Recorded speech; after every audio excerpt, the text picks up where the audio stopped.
Dumalo ang DTI Nueva Ecija sa 10 Pandawan Festival 202, isang painting competition na may temang ang paglikas na inorganisa ng LGU Pantabangan at DepEd nitong April 23, 2024. Ikinatuwa naman ito ng DTI Nueva Ecija sa pamumuno ni Provincial Director Richard V. Simangan dahil naayon umano ito sa kanilang pangako na mapalakas ang mga malikhaing industriya sa buong Nueva Ecija.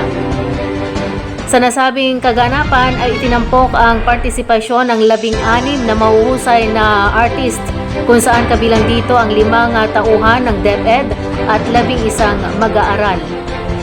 Naiguhit ng mga kalahok ang mga nangyari noong dekada 70s kung saan kitang-kita sa mga obra maestra ang pakikibaka at katatagan ng mga mamamayan bilang bahagi ng kasaysayan ng lumang bayan ng Pantabangan.